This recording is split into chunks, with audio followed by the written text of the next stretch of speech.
참 이런 말씀만 성경에 있으면 참 좋겠다. 너무 행복한 그 말씀이라고 느낍니다. 여러분도 그렇죠? 특별히 우리 호세아서를 지금까지 보면서 참 무시무시한 하나님의 경고, 하나님의 아픔, 하나님의 괴로움, 이런 것들을 우리가 보았고, 이스라엘 백성들이 얼마나 하나님의 마음을 아프게 하고 또 하나님에 대하여 반역을 행했는가를 보았습니다. 그럼에도 불구하고 14장에서 이다지도 당신의 백성에 대해서 아름다운 말씀으로 약속을 해 주시고 계십니까? 5절부터 8절까지에 보게 되면 내가 이스라엘에게 이슬과 같다. 백합화 같이 피겠고 레바논 백향목 같이 뿌리가 박힐 것이다. 감람나무와 같고 레바논 백향목 같으리니 곡식같이 소성할 것이고 포도나무 같이 레바논의 포도주 같이 되리라. 푸른 잣나무 같이 되리라. 그리고 나로 말미암아 열매를 얻으리라. 여러분, 이 말씀을 보면 하나님께서 이스라엘 백성들에게 가시적으로 약속한 축복을 이야기하실 때 사용했던 모든 것을 여기다가 다 갖다 놨어요. 다 주겠다라는 거예요. 이런 열매를 다 맺게 해 주시겠다라는 거예요. 여러분, 이 열매가 우리의 열매라는 것 아시지요? 이 열매 우리가 이 세상 사는 동안에 다들 받으시고 누리게 되는 엄청난 역사가 있기를 축복합니다. 자, 이제 이 말씀 가지고 또 우리가 기쁨으로 며칠 동안 또 설교를 통해서 우리가 더 깊게 풍성하게 들여다보아야 되는데요. 오늘은 4절 말씀을 생각을 해 보도록 하겠습니다. 내가 저희의 패역을 고치고 즐거이 저희를 사랑하리니 나의 진노가 저에게서 떠났음이니라 말씀합니다. 패역이라고 하는 말은요, 하나님의 백성은 하나님의 말씀대로 살아야 합니다. 자기 마음대로 살면 안 돼요. 보통 자기 마음대로 산다 그러는 걸 자아중심, 내 중심으로 산다라고 할 수 있겠습니다. 우리의 내면 세계를 들여다보면 우리는 자기 마음대로 생각하고 감정대로 움직이고 또 자기의 의지를 발동해서 자기 하고 싶은 대로 살려고 합니다.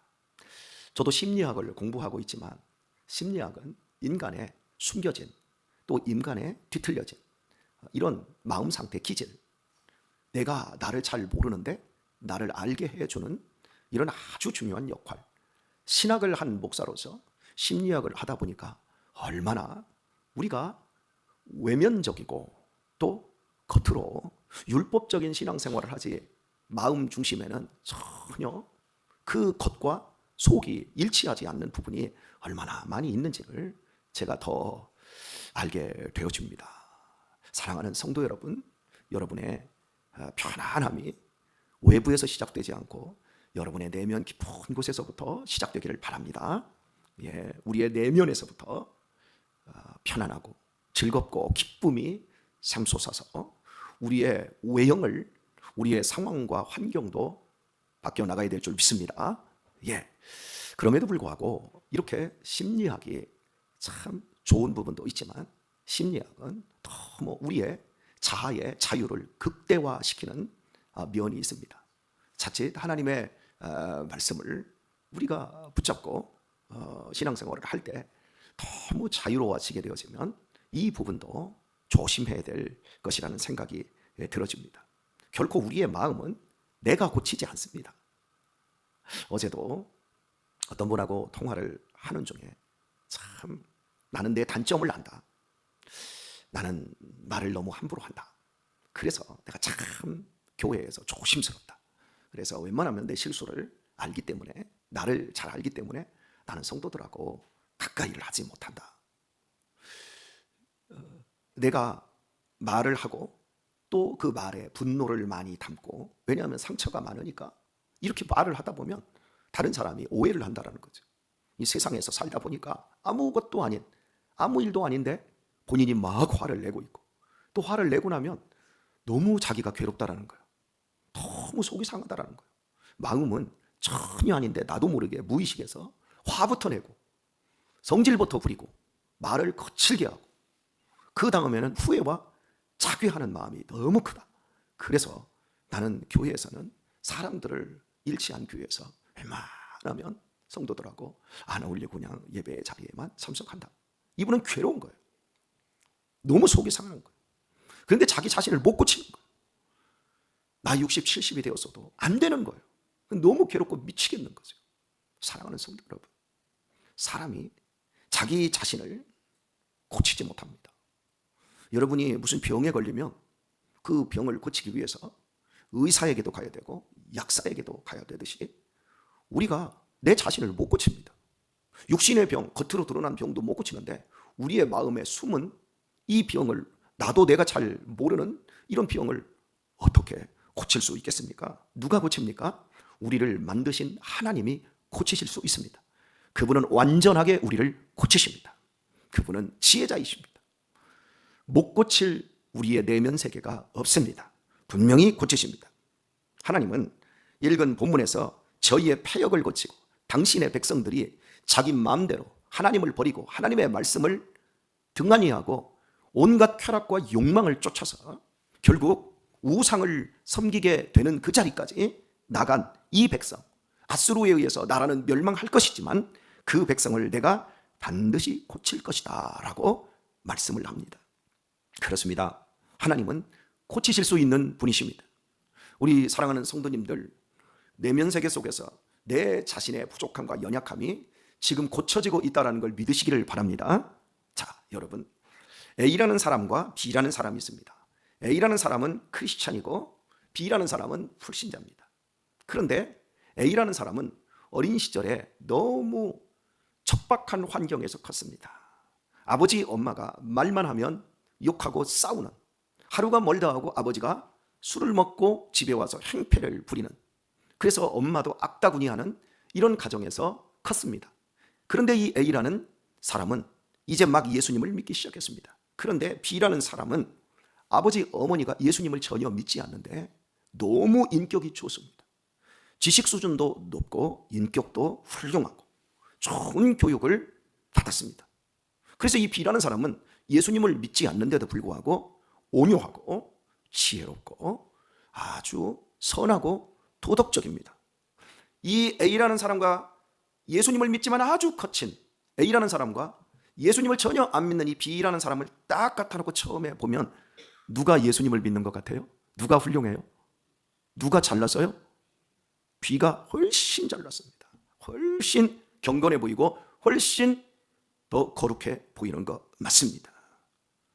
그래서 이 A라는 사람이 B라는 불신자를 보면서 나는 예수님을 믿는데도 난 말만 하면 입에서 연료들이 나가고 입에서 왜 이렇게 소 새끼, 뭐 염소 새끼, 개 애기 이렇게 말이 자꾸 욕을 하지. 나는 예수 믿어도 아무짝에도 쓸모없나 봐. 이런 마음의 자괴감이 들까요, 안 들까요? 들어요. 그래서 예수님 믿는 걸 때려쳐야 되겠습니까? 그럴 필요가 없습니다. 이제 시작한 것뿐입니다. 이 사람이 아무리 거친 환경, 아무리 쓰레기 같은 환경에서 커서 그 내면 세계까지 정말 쓰레기 같다 할지라도 예수님을 믿는 자리에서 하나님의 말씀을 듣고 있으면 세월 속에서 1년이 지나고 10년이 지나면 이 사람은 어떻게 변해 있을까요? 반드시 성령의 9가지 열매를 맺는 사람으로 만들어져 가고 있습니다. 진행형입니다. 만들어진 것이 아니라 만들어져 가고 있습니다. 이 사람이 한 10년 정도 되니까 제법 사랑, 희락, 화평, 온유, 절제, 자비, 양선, 충성, 온유와 온유는 했고요, 절제까지. 사람이 근사해집니다. 이 사람은 어떻지요? B라는 사람은 원래부터 이걸 가지고 있잖아요. 그럼 이 사람은 10년 후가 어떻게 될까요? 이 사람도 10년 후에 그 근사한 그 모습이 그대로 있을 수는 있어요. 자, 20년이 지났습니다. 30년이 지났습니다. 어떻게 됐을 것 같아요? 상상할 수 없을 정도로 바뀌어버립니다. 저는 이걸 제 자신에게서 느껴요. 제가 예수님을 처음에 믿었던 그 자리에 있을 때 좋은 교육과 좋은 부모님 밑에서 공부도 잘하고 괜찮은 인격자들로 있었던 이 불신자들이 나를 보면서 제 예수님 믿는 걸 비아냥거렸고, 심지어 동창회 갔는데 너 니네 교인들 때리지, 패지, 그러니까 때린다는 표현을 패지. 제가 그런 인간이었으니까. 그런데 그 뒤부터 30년이 넘게 지났습니다. 아무도 저한테 예전에 너 그렇게 나쁜 놈이었는데 지금도 나쁜 놈이지, 하지 않습니다. 오히려 저에게 전화를 합니다. 지난주에는 야, 권 목사, 너 참 수고한다더라야. 너 입양협회 거기 그거 사역한다는데 나 좀 돈 좀 보낼 테니까 거기 통장번호 좀 불러. 그래서 야, 관두지 마. 너무 고마워. 그러면서 통장번호 딱 알려주니까 딱 100만 원 입금시킨 거죠. 여러분, 제가 예수님을 믿고 나서 제가 누리고 느끼는 게 그거예요. 하나님이 저 수술대 놓고 제 마음을 확 바꿔버린 것도 아니고 세월 속에서 말씀을 붙잡고 말씀을 증거하고, 여러분 이 교회 생활 이 쉬운 게 아니에요. 마음 편하자고 교회 생활할 것 같으면 우리 못해요. 우리 솔직하게 마음 편합니까? 우리 이 교회 안에 있으면요, 서로가 훤히 다 알게 되어져요. 인생이 잘 나가야 하는 것만 아니잖아요. 남편이 갑자기 바람도 필 일이 있고 이런 게 또 교회에 알려지면 얼마나 창피하고 쪽팔리고 그렇잖아요. 그리고 우리 애가 시험에 떨어져 봐요. 그러면 야, 참 교회 다니니까 너무 힘들다. 누구는 또 붙었어요. 동시에 시험을 봤는데 제가 총신 신학대학원 시험 볼 때쯤은 한 4,500명이 지원을 해서 850명이 뽑혔으니까요. 많이 떨어졌습니다. 그때 제가 이 서정제일교회에 있었는데 나하고 똑같이 시험을 본 전도사님이 그 교회에 같이 있었어요.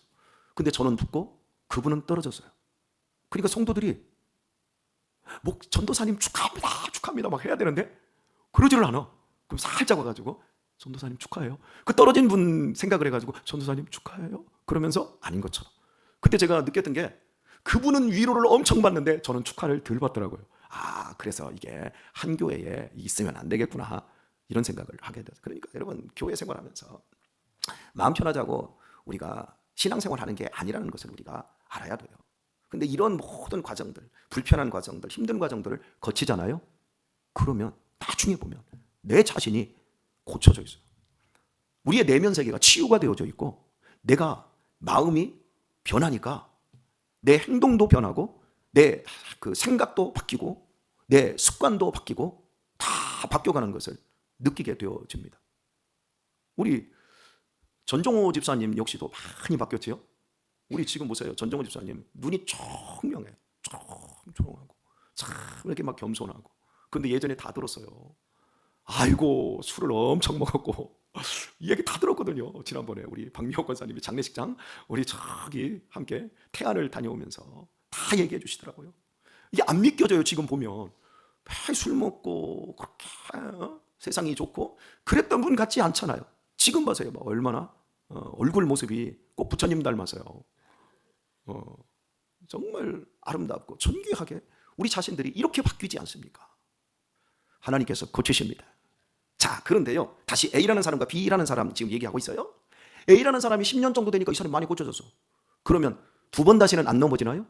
아니요. 10년 정도 됐을 때 무슨 일이 벌어졌어. 마누라하고 아내하고 무슨 다툼이 벌어졌는데 갑자기 이 A라는 사람이 그동안 그렇게 온유하게 거룩하게 행동하다가 이런 샹 해버렸네. 그러면 이 사람 안 변한 거예요? 이 사람 다시 원점인 거예요? 아니요. 이 사람이 변화되어지고 고쳐지는 과정에 있는 거예요. 아직 미성숙하고 아직 온전하지 않을 뿐이지 지금 그 사람은 완벽한 그 성화의 자리에서 하나님의 능력의 손길에 붙잡혀 있는 중에 있어요. 비록 남편하고 또 아내와 이 사이에서 A라는 사람이 아내에게 이런 쌍 했어도 아이고 잘못했구나, 아이고 이런 바보 천치같이 또 내가 죄에 졌네 그러면서 하나님 아버지의 저 좀 붙잡아 주세요. 더 강력하게 저에게 은혜를 부어주셔서 나로 하여금 이런 실수 이제는 다시 안 하게 해주세요. 그러면서 그 부인한테 이런 쌍을 했는데 여보 미안해, 나 정말 부족해, 조금만 더 기다려줘. 그러면 이 부인이 어떻게 해야죠? 아니요, 끝났어. 그러면 되나요? 인정을 해줘야죠. 너만 연약한 게 아니라 여보 나도 당신이 쌍하도록 나도 당신의 성질을 북돋은 이 뭔가가 있어, 미안해. 그리고 다시 그 자리에서 자기를 추스리면 또 가는 거예요. 그리고 20년 후, 30년 후, 50년 후 천국 가는 그날에 여러분 어떻게 변해 있을까요? 어려서 부모로부터 받은 상처와 아픔들 그대로 끌어가는 그 모습 그대로 고치지 못한 사람으로 거기 있을까요? 아니요. 하나님의 자녀답고 천국에 딱 들어맞는 하나님의 백성으로 만들어져 있을 것입니다. 이렇게 하나님이 지금 우리를 고치시는 거예요. 오늘 우리 자신을 하나님 앞에 다시 한번 확인했으면 좋겠습니다. 여러분이 지금 얼마나 복된 자리에 있는지, 자, 그러나 다시 B라는 사람을 생각합시다. 어려서 좋은 교육을 받고 원래부터 훌륭하고 원래부터 괜찮습니다. 그런데 그 부모가 이제 다 돌아가셨어요. 이 사람이 10년이 가고 20년이 가고 죽을 때쯤 가면 이 사람의 내면에서 무슨 생각이 들까요? 아무것도 없는 거예요. 아무것도. 착하게는 살아왔을 수 있어요. 그런데 그 영혼이 하나님의 자녀로 만들어진 것도 아니고 그 영혼이 천국의 백성이 될 만한 그러한 것으로 빚어진 것도 아닙니다. 그냥 소멸하는 자리에 있는 겁니다. 오늘 말씀을 맺도록 하겠습니다. 하나님은 우리를 고치시는 분이십니다. 그런데 마음부터 고치십니다. 우리의 영혼부터 고치십니다. 우리의 지위를 회복시켜주거나 우리의 생활 수준을 높여주는 것을 먼저 고치시거나 우리의 육신의 건강을 먼저 고치시지 않습니다. 우리의 마음을 고치십니다. 그리고 하나님께서는 우리의 마음을 고쳐놓으시고 우리에게 이렇게 요구하십니다. 네 믿음대로 될지어다. 우리의 마음을 하나님은 고치시고 우리의 육신의 삶을, 우리의 환경과 상황을 고치는 그 부분에 있어서는 우리의 믿음을 요구하십니다. 저에게 자기의 아픔을 토로하셨던 그분은 나는 내 단점을 한다. 내가 말할 때 실수하고 분노하는 것을 안다. 그걸 안다 그러면 소극적으로 사람을 이제 피합니다. 그러나 적극적으로 사람과 부딪혀야만 합니다. 사람과 부딪혀서 그때마다 하나님, 나 좀 고쳐주세요. 그리고 교회 안에서 여러분이 느끼기에 그렇게 부딪히는 사람들이 있어요. 있지요? 죄송합니다. 나만 부딪히나 봐. 제가 워낙 여러분들은 온유하셔서 여하튼 간에 부딪히는 사람들이 있어요. 그때 여러분이 해주셔야 될 것은 아유, 저런 사람 인간도 아니야. 저런 사람이 뭐 교회 다니나 이렇게 생각하시면 안 되고 저 사람은 아직 갈 길이 멀다. 내가 조금 저 사람보다 앞서 있으니까 내가 좀 기다려줘야지. 여러분이 그러셔야 합니다. 그냥 무자르듯이 저거 상종할 인간 아니네 그러면 여러분 교회는 교회되지 않습니다. 하나님이 언제 고치십니까? 우리가 서로 상처받았을 때, 우리가 깊이 시험 들었을 때, 그런 자리에서 믿음을 선택하는 겁니다. 하나님이 이 상황도 허락하셨지. 하나님이 이런 상황 속에서도 분명히 합력하여 선을 이루어 내시지. 하나님이 모든 걸 허락하셨지. 야, 내가 해야 될 일은 참고 인내하고 사랑하고 버텨주고 지지하고 아멘을 안 해요. 눈치가 이렇게 없어. 눈치도 발달해야죠. 이런 상황에서도 하나님은 우리와 함께 하시고 이 교회 위에 복의 복을 더하여 주고 계시지. 그러니 나는 사랑을 선택하고 용서를 선택하고 나는 화평을 선택하고 나는 평안을 선택하리라. 하나님 믿음대로 된다 했으니 이걸 선택할 테니까 하나님 감람나무, 포도나무, 백향목 뭐 좋은 열매란 열매를 다 맺어주실 줄 믿습니다. 믿음대로 됩니다. 내 자신을 돌이키셔서 내 선택이 절대 나쁜 열매를 맺지 않는 곳으로 좋은 선택을 하며 하루하루를 나아가 보십시오. 내 마음, 내 영혼이 고쳐진 것처럼 우리의 삶도 놀랍도록 고쳐질 줄 믿습니다. 이 부분에 모두 경험자, 체험자, 증거자 되실 수 있길 우리 주 예수님의 이름으로 축원합니다.